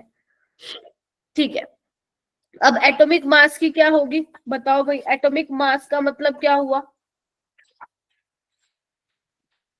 एटॉमिक मास क्या होता है मेरा बेटा, एक एटम का Atomic mass of an atom atomic mass unit. as compared to mass of an atom of carbon whose mass is taken as 12U. अच्छा, सिंपल सी डेफिनेशन में क्या बोलोगे अगर कोई पूछे, तो तुम किताबी भाषा बोल रहे हो सारे। एटॉमिक मास का मतलब क्या हुआ, एक एटम का मास, बस सिंपल यही होगा, है ना, यही होगा। वो तो हम कार्बन को तो रेफरेंस मान ही रहे हैं, कार्बन को रेफरेंस मान के ही हम क्या करेंगे, बाकी सबका मास निकालेंगे। अगर तुमसे कोई भी सिंपल लैंग्वेज में पूछे एटॉमिक मास क्या होगा, तो तुम तो सीधा ये बोलोगे मैम एक एटम का मास ही को तो बोलेंगे हम एटॉमिक मास, जिसको आप AMU में एक्सप्रेस कर सकते हो। ठीक है, जिसको आप यूनिफाइड मास में यूनिफाइड मास भी बोल सकते हो, क्योंकि कई बुक्स में वो भी लिखा होता है। ठीक है, तो एक बार बताओ, अभी मैंने तुम्हें रिलेटिव एटॉमिक मास, एक सेकेंड, जो मैंने अभी तुम्हें रिलेटिव एटॉमिक मास बताया था, क्या था वो अपना, दोबारा लिखूं एक बार देखना। Mass of 1 atom of an element, यही बताया था मैंने। Yes, ma'am. Yes, ma'am. और डिवाइडेड बाय अपन ने क्या किया था, 1 AMU लिख दूं इसको अब सीधा? Yes, Yes, ma'am. ma'am. Yes, ma'am. ठीक है, मास के नंबर क्या बोल रहे हो तुम रोशन? ठीक है, कुछ भी नहीं बोलो यार। ठीक है, अच्छा जो ये मास of one atom of an element है, यही क्या है तुम्हारा? एटॉमिक मास नहीं है? Yes, ma'am. Yes, ma'am. Yes. अगर Yes, एटॉमिक ma'am. मास Yes, ma'am. है तो क्या आ गया? Yes, atomic mass, Yes, ma'am. relative atomic mass into 1 AMU। बोलो। Yes, ma'am. Yes, Yes, ma'am. Yes, ma'am. ma'am. Yes, ma'am. और relative atomic मास तो तुम्हें पता ही है क्या है? Number of nucleus present in the atom. तो रिलेटिव एटॉमिक मास पता, उसको AMU से मल्टीप्लाई कर देना, क्या तुम्हारा एक एटम का मास नहीं आ जाएगा क्या? Yes, ma'am. Yes, Yes, ma'am. ma'am. आ जाएगा। Yes, ma'am. Yes, ma'am. ठीक है, ओके। अभिनव किसी का तो निकालोगे ना, जब किसी में आप प्रोटॉन और न्यूट्रॉन की नहीं बात करोगे कि फिर एलिमेंट किसकी बात कर रहे हो? कौन सा एलिमेंट आप ले रहे हो जिसमें प्रोटॉन ही नहीं है? फिर आप क्या मतलब बन जाएगा रिलेटिव एटॉमिक मास का, जब आप कोई प्रोटॉन की बात नहीं कर रहे अभिनव मेरा बेटा, है ना? किसी एलिमेंट का निकालोगे तभी तो वहां पे रिलेटिव एटॉमिक मास की बात करोगे ना। ठीक है, यस, हो गया इतना? Yes, done ma'am. Done? Yes, चलो, ma'am. वहाँ पे जैसे एक क्वेश्चन दिया मैंने, Yes, बिल्कुल ma'am. क्वेश्चन दिया है, बिल्कुल बेसिक सा, कि find the relative atomic mass of oxygen atom and its atomic mass. यानी कि तुम्हें ऑक्सीजन एटम का, अभी हम एटम की उस पे बात कर रहे हैं, अभी हम ग्राम ब्रूम उस पे अभी हम आए नहीं, मोल वोल पे। ठीक है, अगर तुम्हें ऑक्सीजन एटम का रिलेटिव एटॉमिक मास निकालना है तो पता ही है क्या होगा? 16. 16. खत्म कहानी। Yes, ma'am. 16. 16. 16 हो गया, वेरी गुड। अगर मैं एटॉमिक मास पूछूंगी तो क्या होगा? एटॉमिक मास मतलब वो एक एटम का मास पूछ रहा है, तो relative atomic mass into 1 AMU मेरा बेटा, तो वो कितना हो जाएगा? 16 AMU। 16 into 127 into 10 minus 24. अगर वो पूछे कि atomic 16 mass, AM. Atomic mass in gram बता दो, तो तुम करोगे 16 इंटू 1 AMU में कितना था? 1.66 इंटू कितना था? इंटू 10⁻⁻24 ग्राम था। Yes, ma'am. बस निकाल लोगे Yes, तुम। ma'am. क्या कहते हो? Yes, ma'am. Yes, ma'am. Yes, ma'am. ठीक है, Yes, बहुत ही ma'am. बढ़िया। उसके बाद हम बात करें छोटी छोटी टर्म्स है, हालांकि ये नीट में बहुत ज्यादा पूछी नहीं जाती है, लेकिन अगर मान लो एग्जामिनर को बहुत ही ज्यादा बेसिक में घुसना हुआ तो फिर वो पूछ सकता है ना। अब पता चले हम मोल पढ़ के आ गए, स्टोशियोमेट्री पढ़ के आ गए, लिमिटिंग रिएजेंट पढ़ के आ गए, लेकिन यही नहीं मालूम भाई साहब रिलेटिव एटॉमिक मास के, तो फंसा दिया उसने बुरी तरह। उसने पूछा था एटॉमिक मास और तुम लिखा है ग्राम एटॉमिक मास, वहीं पे क्या हो जाएगा? खत्म सब कुछ। समझ गए? Yes, ma'am. तो ध्यान रखो, Yes, ma'am. You should know about the basic terms. अभी तो मैंने तुम्हें सिर्फ एटॉमिक मास बताया, आगे मैं ग्राम एटॉमिक मास भी बताऊंगी। तो एटॉमिक Yes, मास का मतलब क्या है? जब भी बेटा कहीं पे पीछे AMU लिखा आ जाए तो समझ जाना वो एक एटम के मास की बात कर रहा है, ठीक है, या एक मॉलिक्यूल की बात कर रहा है। ध्यान रखना इस चीज का। अभी मैंने कुछ असाइनमेंट में क्वेश्चन भी डाले हैं ऐसे, ठीक है। अगर मैं बोलूं, ये हैंड रेज कर रखे हैं आप लोगों ने, बोलो कुछ पूछना है क्या बेटा? प्लीज चैट बॉक्स में बोलो, मेरे को पता ही नहीं लग रहा आप लोगों ने जवाब देने के लिए हाथ उठाया है या कुछ पूछने के लिए। उसके बाद हम बात करते हैं मेरा बेटा मॉलिक्यूल की। मॉलिक्यूल क्या होता है लिखो इसके बारे में। Molecule is the smallest particle. Group of atoms. It is the smallest particle which can exist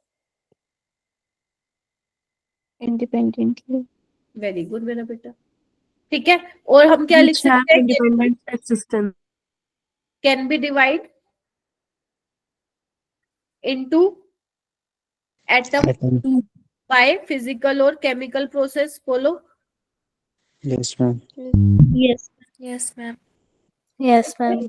Yes. पूरा पेज नहीं भरना है, फिजिकल और केमिकल प्रोसेस। अगर मान लो मैं तुमसे बोलूं एक वर्ड आता है, टर्म आती है एटोमिसिटी। एटोमिसिटी, तो ये एटोमिसिटी होती क्या है? Number of atom, Number of atoms in a molecule. Number of atoms present in the molecule. देखो कितना प्यारा प्यारा। एक चीज पूछ रही हूँ तो 10 डेफिनेशन आ रही है तुम्हारी साइड से, बहुत बढ़िया। Number of atoms present in A molecule, जैसे अगर मैं बोलूं बेटा O3 है, तो what is the atomicity of O3? 3. चलो तुम्हें कोई बोले SO4, 2. How many number of atoms? 7. 7. 7. और अगर मान लो मैं बोलूं Seven. H2, how many number of atoms in H2? 3। ठीक है, अगर मान लो बोलूं मैं तुम्हें C6H12O6, how many number of atoms in glucose?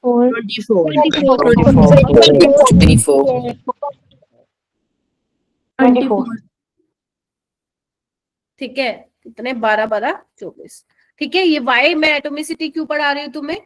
Atomicity में इसलिए पढ़ा रही हूँ क्योंकि जब आगे आप मोल कॉन्सेप्ट करेंगे तो वहां पे एटोमिसिटी का क्या होने वाला है? यूज आने वाला है। ठीक है जी, बोलो हाँ के ना? Yes, Yes, ma'am. ma'am. Yes. Yes, ma'am. Yes, Yes, ma'am. ma'am. ये 2 बार आ गया क्या? Molecule molecular mass. ठीक है, 2 बार आ गया। ठीक है, अब यहाँ से हम क्या चेक करेंगे? अब यहाँ पे हम चेक करेंगे अपना वो क्या बोलते हैं, मोल पे डायरेक्ट चलेंगे हम, मोल क्या होता है। ठीक है, तो आपको बेसिक बेसिक चीज क्या पता होनी चाहिए? रिलेटिव एटॉमिक मास पता होना चाहिए, एटॉमिक मास पता होना चाहिए। ठीक है, एटॉमिक मास यूनिट पता होनी चाहिए। ठीक है, अगर जैसे अगर मान लो मैं मोलिकुलर मास बोलूं, मोलिकुलर मास क्या होता है, तो तुम बोल सकते हो मास ऑफ वन मोलिक्यूल।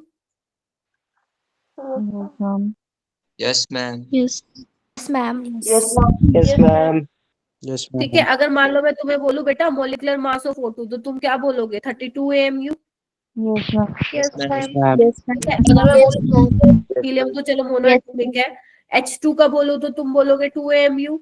N2 का बोलोगे Yes, ma'am. 8 AMU। Yes, ma'am. तो ध्यान रखना, ये AMU जब जब इसमें लिखा हुआ है या तो इसका मतलब है एक एटम का मास या है एक मॉलिक्यूल का मास। गेटिंग माय पॉइंट और note? Yes, ma'am. Yes, Yes, ma'am. Yes, ma'am. Yes, अच्छा, ma'am. बहुत बढ़िया। अब मैं आगे चलूंगी, मोल पे जाने से पहले कुछ कुछ बेसिक चीजें अपने को देख लेते हैं। एक बात बताओ, जब भी तुम्हारे सामने कोई ये बोलता है कि बेटा 1 डजन किसके बराबर होता है, तो तुम सीधा धड़ाम से बोलते हो 12, यही बोलते हो कि 1 डजन का मतलब होता है 12।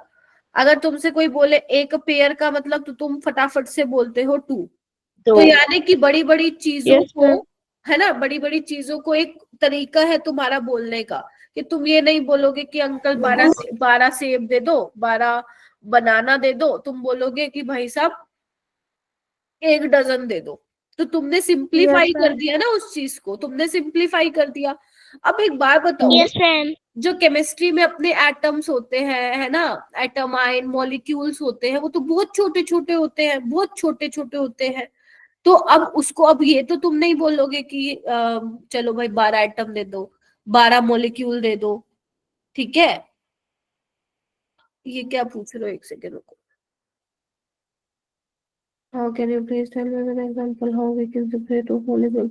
अरे हाँ अश्विनी, बिल्कुल बता दूंगी मेरा बेटा। एक बार ये कर लो टॉपिक, क्योंकि वो पीछे चला गया ना, इसको मैं आगे आपको बताती हूँ। ठीक है, एक बार ये फ्लो बना हुआ, इसको कंप्लीट करते हैं।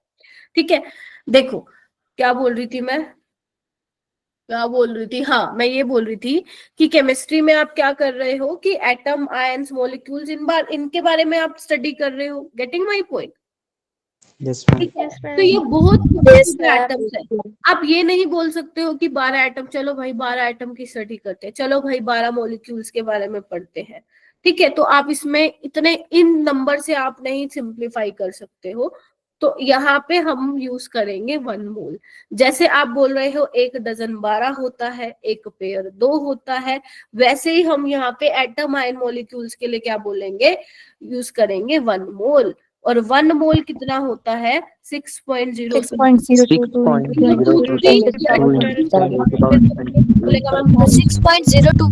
into 10 raised to power 23.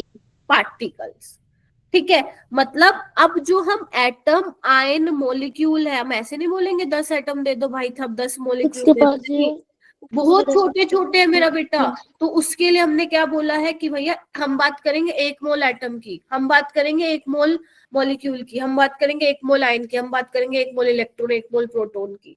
तो जब भी मैं बोलूंगी 1 मोल, जैसे तुम्हें ये क्लिक हो जाता है माइंड में कि 1 डजन 12 होता है, वैसे भैया साइंटिस्ट ने बोल दिया कि 1 मोल किसके बराबर होता है, 6.022 इंटू 10⁻23 पार्टिकल्स होते हैं। और ये आप किसके लिए लगा रहे हो, छोटे छोटे अपने जो पार्टिकल्स के लिए लगा रहे हो। अगर आप किसी शॉप पे चले जाओगे, किसी शॉप पे अगर आप चले जाते हो तो आप क्या ये थोड़ी ना बोलोगे कि 1 मोल चॉकलेट दे दो, बोलो। No, ma'am. No, ma'am. नहीं बोलोगे ना, 1 No, मोल ma'am. No, ma'am. आपको मिलेगी नहीं, आप तो आपको मिलेगी नहीं, वो कहेंगे भाग जाओ यहाँ से, ये क्या पूछ रहे हो। पहली बात तो उनको यही नहीं पता होगा 1 मोल होता है क्या। हाँ, अगर तुम ये बोलोगे ना 6.023 इंटू 10⁻23 पार्टिकल्स, मतलब 8 चॉकलेट्स दे दो, फिर वो सोचे क्या भाई हमारे पास नहीं है, भग जाओ यहाँ, कौन आ गया, भगाओ इसको यहाँ से शॉप से। ठीक है, तो केमिस्ट्री में अब यूज करेंगे मोल यूज करेंगे। तो 1 मोल किसके बराबर होता है, 6.023 इंटू 10⁻23 पार्टिकल्स। अब पार्टिकल्स यहाँ पे क्या हो सकते हैं मेरा बेटा, एटम भी हो सकते हैं।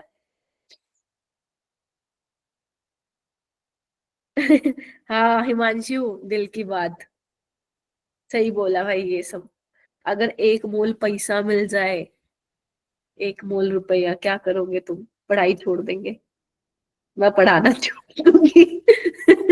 है क्या कहते हो। ठीक है, पैसा ही पैसा, फिर काहे का MBBS क्या कुछ, तुम्हारी तो कितनी पुश्ते खाएंगे फिर वो है। ठीक है, एटम आयन मॉलिक्यूल्स, ठीक है, ये सब आ जाएंगे, इलेक्ट्रॉन प्रोटॉन न्यूट्रॉन। ठीक है, चलिए। अच्छा, अब 1 मोल की ना डेफिनेशन दे रखी है गंदी गंदी सी तुम्हारी बुक में, देखना क्या बोलता है ये। हाँ इधर आओ इधर आओ इधर आओ, आ जाओ आ जाओ। ठीक है, 1 मोल की अगर डेफिनेशन में अपन बोले तो 1 मोल क्या है, elementary particles as present in 12 gram of C12 isotope of carbon. ये देखो बढ़िया। A mole is the amount of substance that contain as many entities, atom, molecules या other particle as there are atoms in exactly 12 gram of carbon 12 isotope। यानी कि ये बोल रहे हैं कि 1 मोल में उतने ही क्या होंगे, एटम्स या मॉलिक्यूल्स, या सिंपल अगर मैं बोलूं पार्टिकल्स होंगे, जितने किसमें होंगे, 12 ग्राम में होंगे। ठीक है, ये एक्चुअली ना ये आपको कहाँ से पता चलता है, मास स्पेक्ट्रोस्कोपी होती है जो कि आपका बियॉन्ड योर स्कोप है, वो आप हायर क्लासेस में पढ़ते हो मास स्पेक्ट्रोस्कोपी के बारे में। तो वहां से पता लगा दिया था इन्होंने कि 6.023 इंटू 10⁻23 एटम्स बोल रहे हैं, मैं अगर सिंपल बोलूं पार्टिकल्स प्रेजेंट होते हैं 12 ग्राम ऑफ C12 आइसोटोप में। यानी कि अगर मैं बोलूं बेटा 12 ग्राम कार्बन में कितने नंबर ऑफ एटम्स होंगे, कार्बन एटम्स, तो तुम क्या बोलोगे, 6.023 इंटू 10⁻23 बोलो एटम्स होंगे। बोलो हाँ के ना। Yes, ma'am. तो ये आप क्या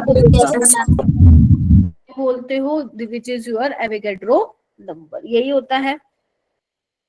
Yes, ma'am. Yes, Yes, ma'am. ma'am. ठीक है, एक बात बताओ, अगर तुम बोलते हो कि मैम आपके पास 12, अगर मान लो मैं बोलूं 12 एप्पल, 12 एप्पल में 12 एप्पल को तुम क्या बोलते हो, 1 डजन है ना, 12 एप्पल 1 डजन।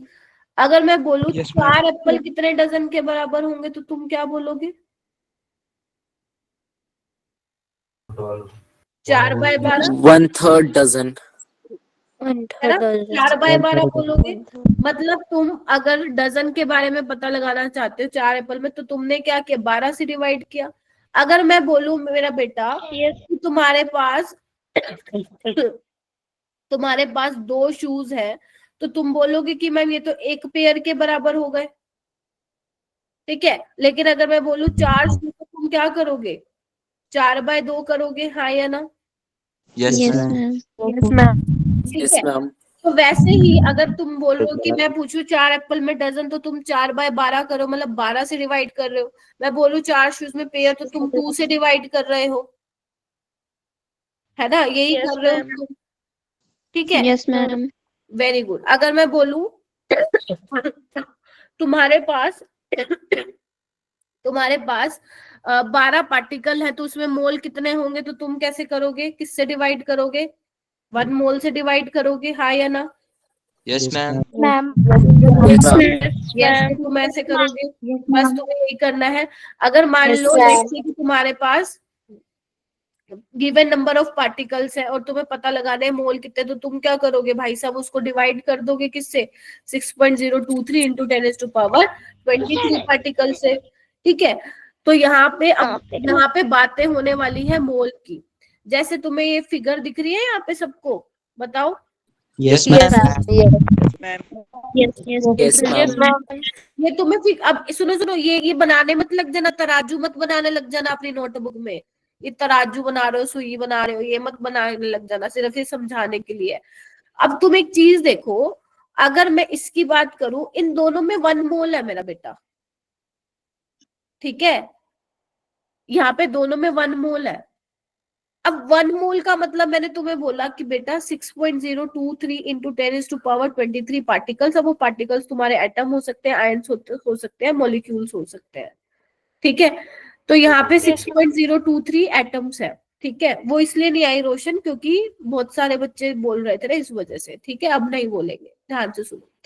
अब एक बात देखो, जब मैंने इनका वजन किया, 1 मोल इसमें थे, यानी कि 6.023 इंटू 10⁻23 एटम्स, और 1 मोल इसमें ही थे, 6.023 इंटू 23 एटम्स।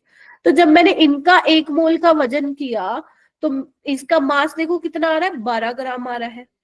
और जब मैंने इसका वजन किया तो कितना आ रहा है, 63.5, यानी कि भारी है। यही मतलब निकला इसका, बोलो। yes, ma'am. Yes. अगर मैं Yes, ma'am. Yes, ma'am.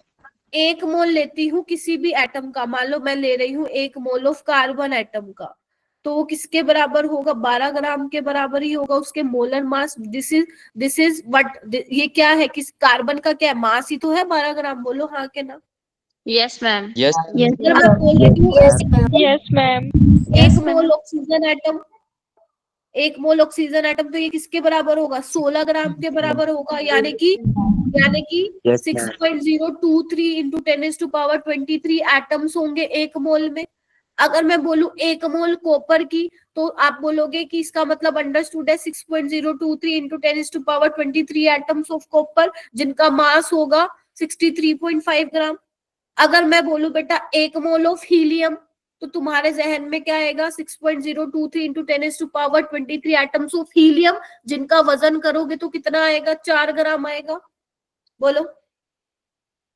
Yes, ma'am. Yes, ma'am. Yes. Yes, ma'am. तो अभी तुमने क्या पढ़ रहे थे? अभी तुम पढ़ रहे थे एटॉमिक मास, एक एटम का मास पढ़ रहे थे। मान लो मैं यहाँ पे लिख रही हूँ, समझ, अभी ऊपर हेडिंग मत डालना ग्राम एटॉमिक मास, पहले कॉन्सेप्ट को समझो।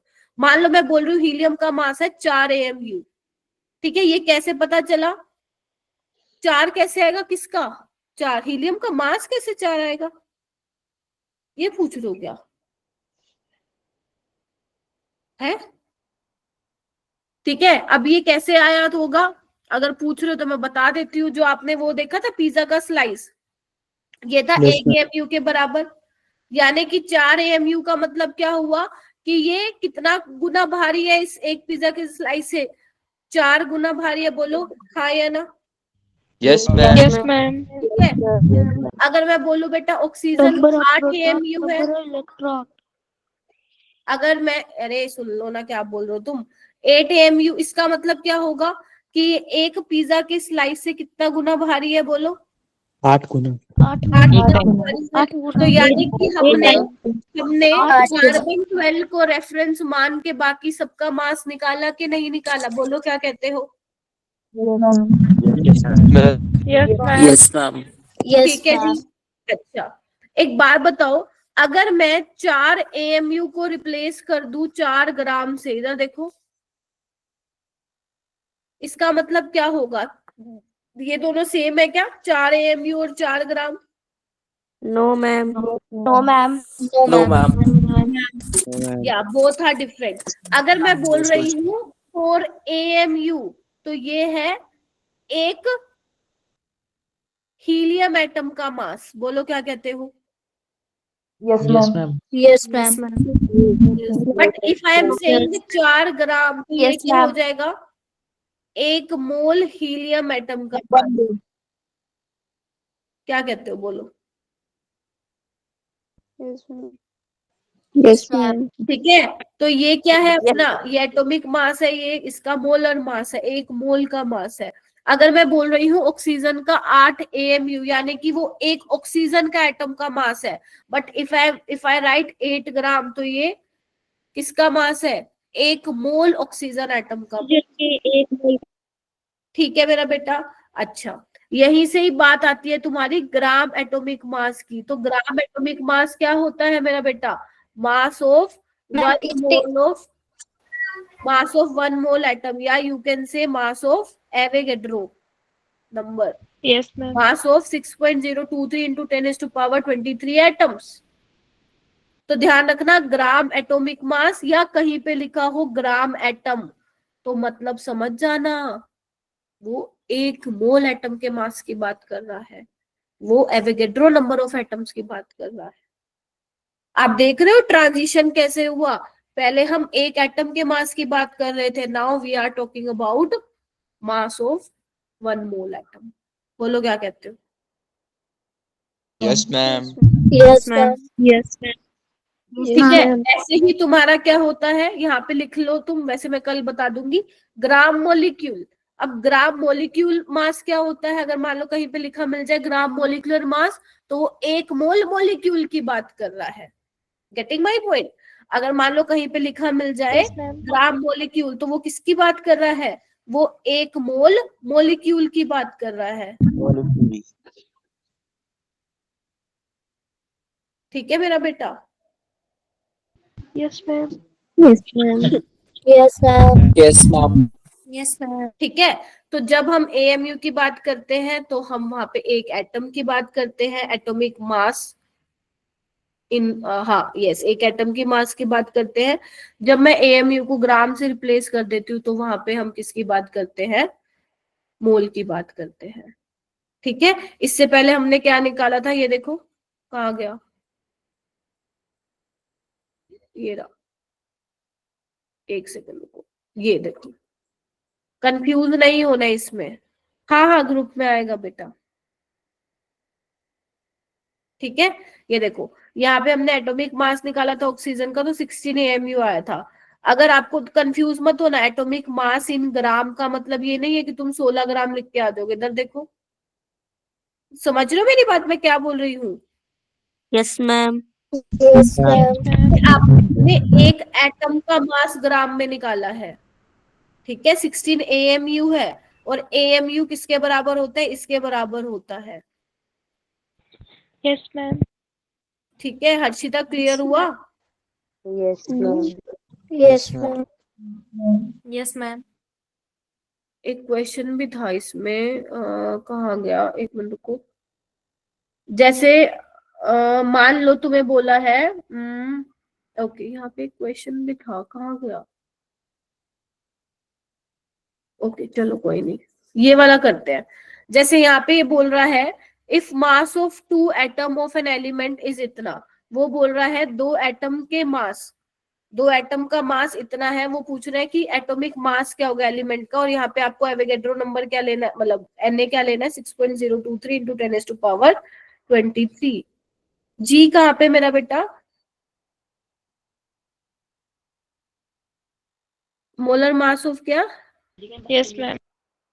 ध्रुव क्या बोल रहे हो, मैं molar mass of, molar mass gram में आएगा ना मेरा बेटा?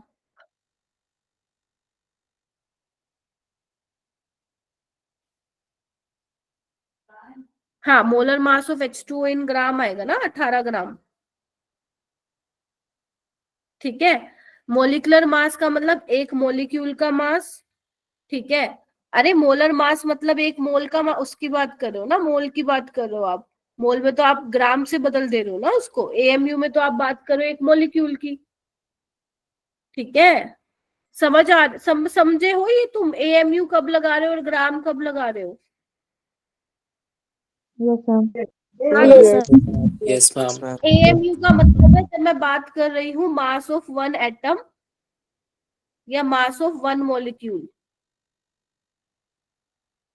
ठीक है, और जैसे Yes, ही yes. मैं ये यहाँ पे स्विच कर जाऊंगी मास ऑफ वन मोल एटम, तो फिर वो मेरा ग्राम में आएगा ना मेरे बेटा, या मास of one molecule, mass of one mole molecule.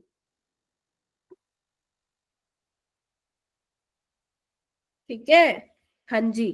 अब ये वाला सवाल कैसे करोगे, हटा दे रही हूं मैं इसको। अब देखो यहाँ पे क्या लिखा हुआ है कि क्या दो एटम का मास कितना है, बताओ सारे। 4 into 10 is to power minus 3 gram. अब देखो कितने एटम्स के लिए निकालना है, बोलो। 2. एटम के लिए तो दे रखा है, इसके लिए तो दे रखा है, इसके लिए निकालना है ना, बोलो। Element के Yes, ma'am. कितना बिलियन होगा, तो कैसे 4 into 10 is to power minus 23 by 2 into 6.023 into 10 is to power 23 ऐसे ही लिखते हो। इसको क्या बोलते हैं, यूनिटरी मेथड बोलते हैं। ये चीजें आप ऑलरेडी पढ़ चुके हो, बोलो। मालूम है ये चीज ऐसे लिखते हैं? Yes, ma'am. Yes, ma'am. अरे तुम Yes. आया Yes, ma'am. 12 एप्पल में 1 डजन होते हैं, तो 4 में तुमने ही तो बोला 4/12, तो यही तो किया है मैंने।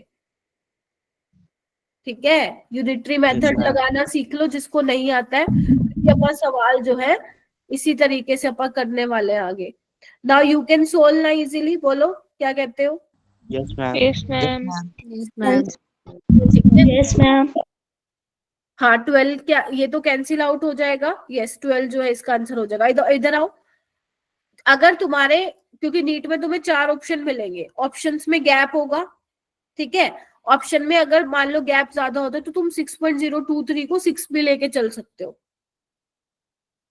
ठीक है, Yes, ma'am. तो ये चीज ध्यान रखो। जैसे मान लो एक ये क्वेश्चन है, ये करने का ट्राई करो तुम लोग।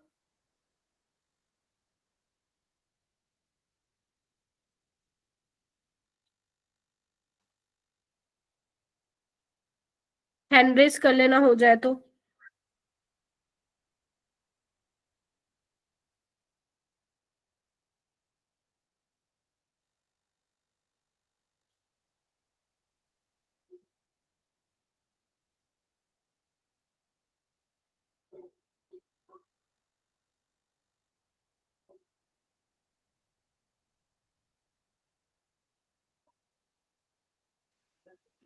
मैम ये 1.2 है या 12 है? 1.2 मेरा बेटा।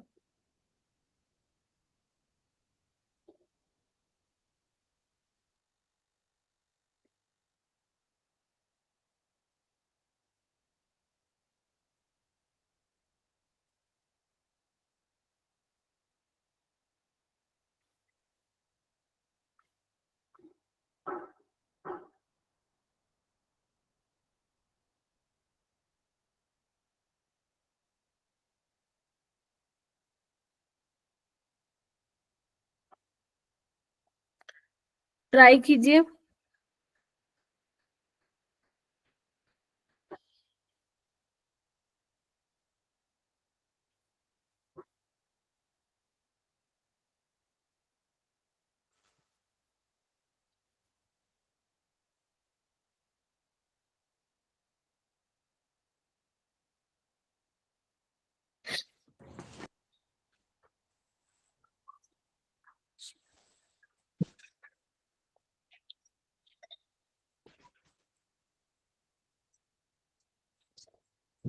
हुआ बेटा, प्लीज माइक म्यूट करो।